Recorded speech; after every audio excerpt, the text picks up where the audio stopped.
afternoon hai tara afternoon pung baro hele ko jikai sujar jaken tauri akhoi lambi se le khom mata ko lambi san jang han ge le khom se jing ai chat phom khang dre ba lam se lap na chatoi bani na ne oi ma okung ji su mod la di phajete da na to le khom ka re do ari fil gi ising na ne cham du yo to su am bo lakte kanam thini ngai su leite तो मैं अगर surgery से थबक खक्नी थबकती हाइदोप जारोय हाइदोप यारोदी मायना खर personal होबको थबक हाइदी official थबकनेब निगदमक चटपनी अदो खंदे यंगसी ए थांगत ngमरी थांगतके lacing थुंबसे खोंसे चाम हजेदना मी ममांग को चटपदो करीमुदे कायदे दो ले खोमसिना नुआइते ओटो सु गायबा ओइना खोंग से हमगु खोंगाव जे थांगलका चलिबि मया दोनी नुसा मरक से ngasi से आई ऑफिस छुट्टी नेबा आई ये सैटरडे संडे से सैटरडे नी तो सैटरडे संडे से ऑफ ओएबा आई सैटरडे सेकंड सैटरडे कनते लो सैटरडे से आई ऑफ नी तो आई वीक ता नुमित मंगानी तने थबक सूरी से यामनदी हेक्टिक होइदे अदो आइगी थबक तो करिनो कई थबक तौगे वर्क फ्रॉम होम तौबसे नुआइब्रा नुआइत्रा दुगुम्बा डिटेल्स तो खंगनिंगदी हाइबिरो हंगबिरो आइसु हाइरक्के आइना ngamjaba खरा को अखोय मेइतेइ सिंगददी अखोय आइगी फील से अखोय मेइतेइ याम ता लेइतेबा को याम लेइतेबबु लेइते हाइबा यामनदी हाइररोय लेइते हाइबा चप मानरे ai ngasi bau aina company ani kha kasi bau switch tawrei se meitei se ama khaktani aina ujari ba office ta ko te di meitei ujadri aduni ai line da tamdrasu biotechnology tamba microbiology tamba ko moi gi damaksu akhoi gi field se adum thabak phange ba thabak se aina pi ya na haiba natte ado ai refer मोगी skill की हिसाब ता लादे refer तो भी ngमगनी दो दुगुम्बा दो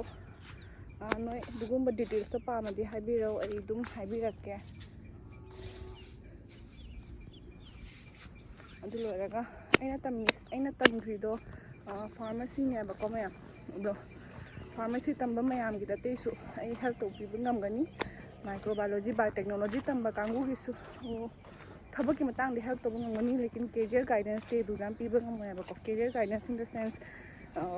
कई तंबगा फगनी फरोय अइना हाइदोसे आई कंपनी द जॉब ऑफरिंग लापदो अदुता आइदुम ngमदी हाइजगे हाइनको दुगी नोय पामदी हाइबिरो एंगोंदा दुगुम्बा डिटेल्स तो नोय एंगोंदे पामदी को दो होजे चलोगे फोटोस अम बहुदे जुमदे थोलकपद ऑटो लंखा चखरे जिति नेक्स्ट ऑटो गाइदो से तलने खोंगना दुम हाइगट लगे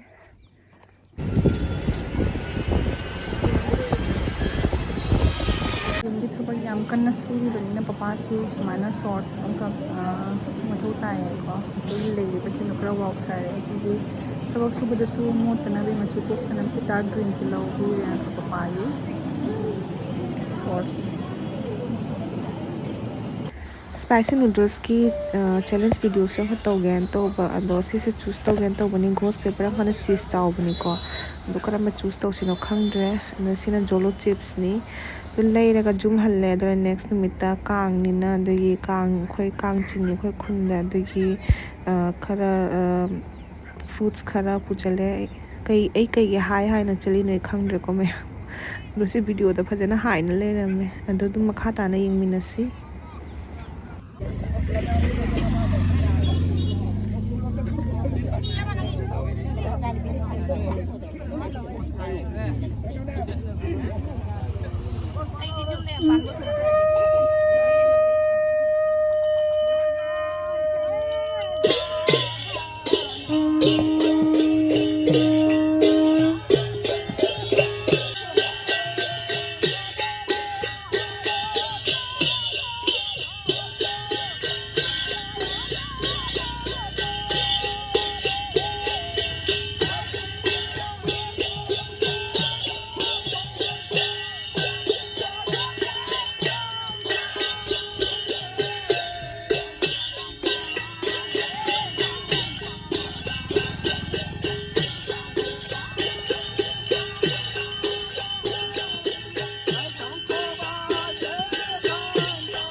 chất tay đó bao